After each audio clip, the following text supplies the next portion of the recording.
What's going on, guys? Welcome back to the channel. Welcome to another video. I'm very glad to see you all here today. We're going to be doing something a little different today. I'm very glad that you guys asked for me to get back to making this type of content. We're going to be doing a beat tutorial today. I don't know, I haven't done one of these in a while, but I'm trying to diversify the content a little bit. Hopefully this is something that you guys end up enjoying. And if so, I might make a series out of it. I might make a few more videos like this one. You just let me know. And today, we're going to be making a Travis Scott type beat.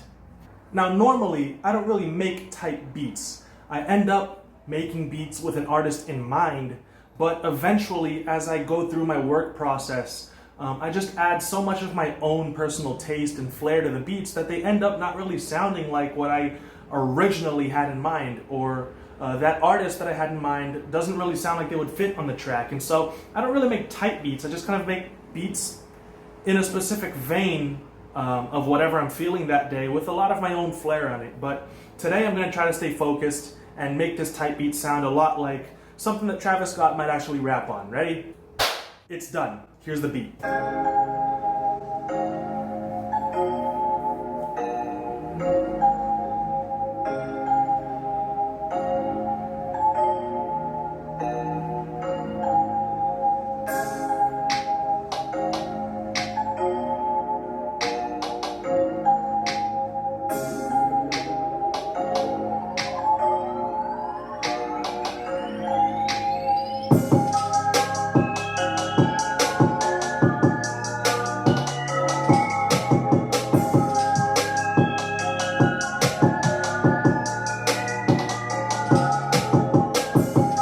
So I'm going to take you guys through the process of what I actually did, how I made everything. I'm just going to show you guys step by step what I did. I feel like that's easier than trying to make it on camera. So I'm going to take you guys into this beat and show you how it was made. So it's definitely worth saying that everything that you're hearing is coming out of my speaker, and my speaker is actually in mono and it doesn't have great bass, and so it may be kind of tough for you to hear during the tutorial, but at the end I will be posting the actual finished version of this beat, and I will also be posting it separately in another video so that anybody who doesn't end up watching this will still get a chance to hear it. So the official high quality version you'll be able to hear at the end, but for the tutorial's sake, this little $40 mono speaker will be just fine. First things first, right?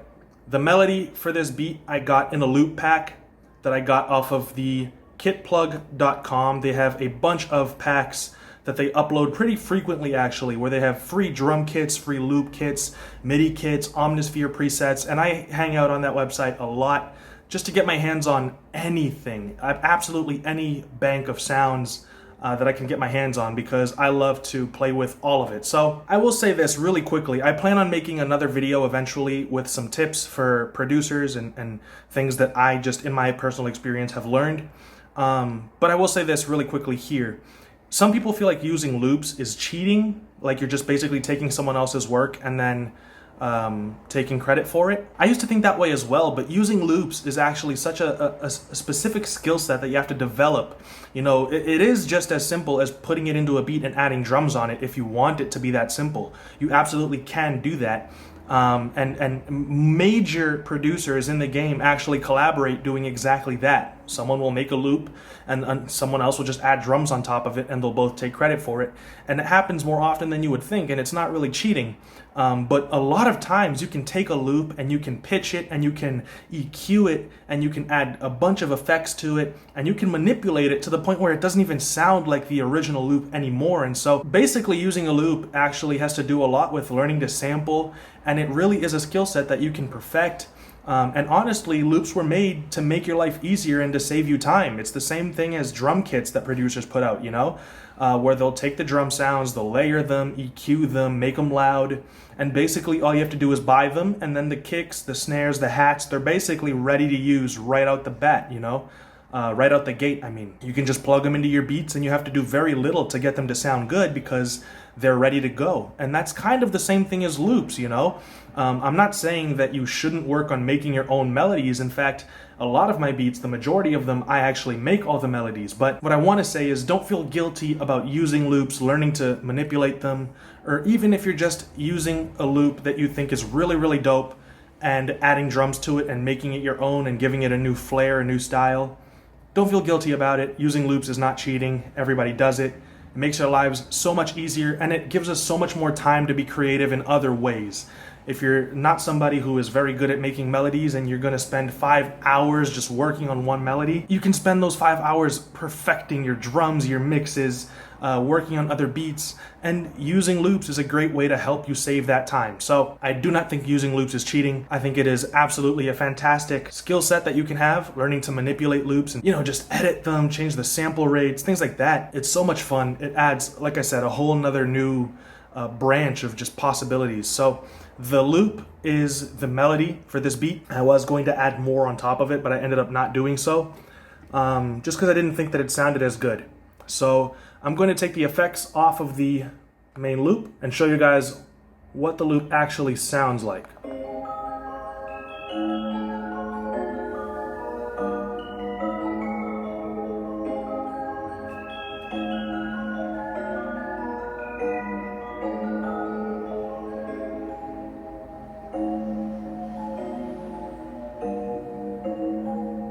So as you can see, it's kind of quiet. I didn't normalize it or anything to make it louder. I added some volume here in the mix, things like that. Added some effects, EQing, sound goodizer, reverb, just basically cutting out the very high highs and the very low lows, just to create some space for hats, 808s, some portions of the kick. I added a stereo enhancer to make it kind of feel like it's surrounding you. Gross beat, actually, I half sped it and then lowered this time knob right here so that it's kind of going on in the background and you can still hear the original loop. So here's what it sounds like with all the effects turned on. Oh, I also restructured it. So basically the loop starts off with the energetic portion and then goes into the verse. I used that mellow verse portion first and then used the energetic portion to make the hook. But basically I put the mellow portion first to kind of build up into the hook, you know what I mean?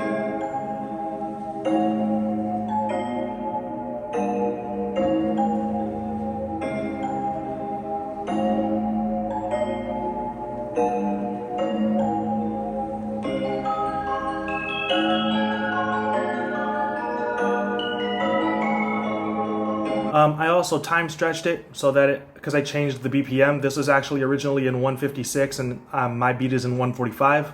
I also pitched it. How did I pitch this? I think it was up. I pitched it up 100 cents. So basically just a semitone. I feel like it sounded better that way. And yeah, basically after that, it was mostly just adding drums and an 808, some effects. And it was really actually pretty simple. Some of the simpler beats are some of the most beautiful. So here's the first pattern. This is the simple beat, simple drum pattern that builds up into the chorus.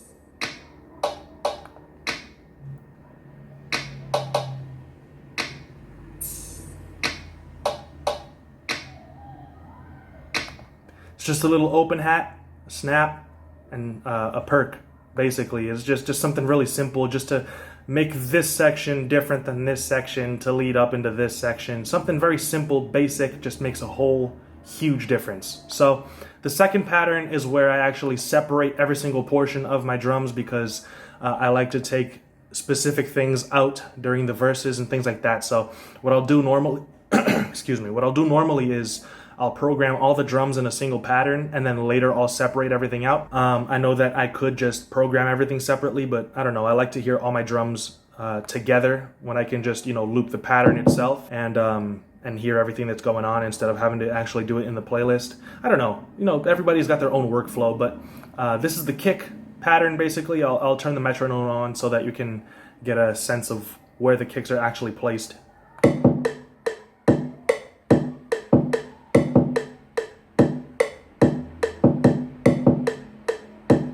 I used to really overdo it with the kicks. I feel like, and this one actually, I actually use more than I originally intended to. I actually have more kicks here than I originally intended to. But, lately I've been finding that taking it easy with the kicks actually improves your beats a lot. Here is the perk next.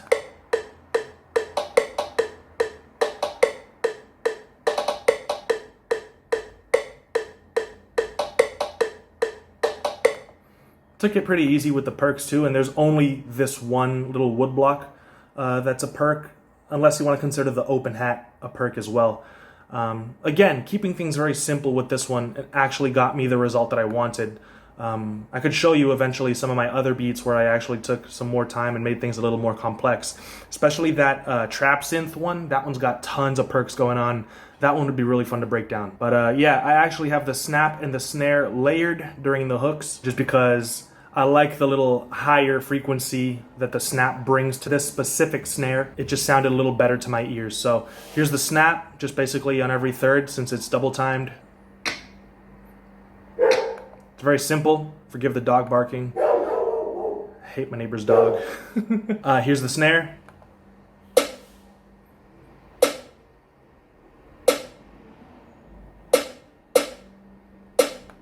Added a little bit of just something extra here at the end, a little bit of seasoning. I just think that it sounded better with this last snare right here instead of just having it on every third beat. You know, little things that make a difference. Here's just this open hat. I actually got this open hat off of a Travis Scott drum kit pack. It was a free thing that I found on YouTube that I downloaded. It actually had some nice little sounds in there. The hats for the hook are actually just, you know, every second step. Very simple. But a little bit of seasoning that I added to it. I came in here, selected every single hat. I clicked my mouse wheel and dragged it down so that the velocity to all the hats went down. And then I hit Alt-R, and I randomized the panning and the velocities so that the hi-hats will pan randomly between your ears, and also the velocity of every single hat will be a little different, just to create a little bit of a bounce, of an atmosphere in the hi-hats, even though they're just basically every second step with no rules or anything like that. Just to keep things a little bit interesting. It's almost imperceptible, I think, but it definitely made a huge difference for me. And it's something that I actually just started doing recently with my beats. I think that it really helps. So that woodblock wasn't the only perk. Here's another one. That's what it sounds like without the with the metronome. So this perk is very strange because, as you can see, its peak is right here. And so this is the sound that you want to hear on the beat that you want it to be on.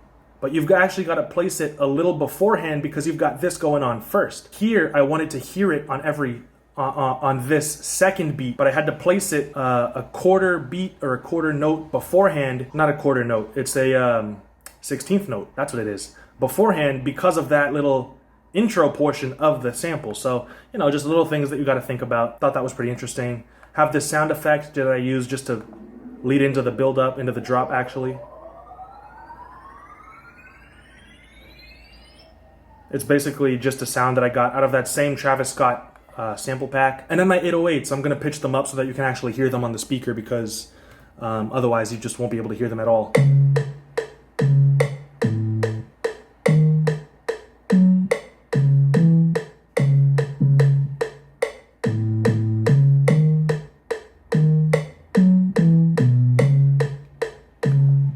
Yeah, and then also, tune your 808s to C before you actually play them out in your piano roll, and play them 1 or 2 octaves up. Really helps you to get everything in tune, everything the way that you want it to actually sound. That's a tip that I learned from Nick Mira. And then this last thing right here is just the gross beat on the original melody. So that's really it. I mean, I could break down that initial mellow portion, like I said, but it's just the perk, the snap, and the open hat, you know, so there's not too much going on. And that's the beat, honestly. And with just those few things, I was able to make something that I genuinely feel is a Travis Scott type beat, you know? So that's basically how I made it. I'm gonna play the full beat now so that you can listen to it in the high quality that it deserves. And you can just let me know what you think about the beat, what you think about the tutorial, whether you wanna see more of these in the future. You know, the equipment kind of sucks right now, but I will plan on getting better equipment, a nicer PC to actually do screen recording instead of having to record with my camera. Oops, bumped it. You know, better speakers, things like that. But for now, the only way I'll be able to get those things is if you guys support the channel, like the videos, become patrons, members of the channel, things like that. But I really appreciate you guys for watching the video, because that also helps a ton, and just for rocking with the channel. I really appreciate you guys so much. And I will see you guys in another video very soon. And like I said, let me know what you think of the beat in the comment section, and whether or not you think using loops is cheating. If you think so, I will go into another one of my beats where I make every single melody, and I will show off how I did that. But yeah, guys, I will see you guys in another video very soon. Like I said, until then, stay safe, and as always, Peace out.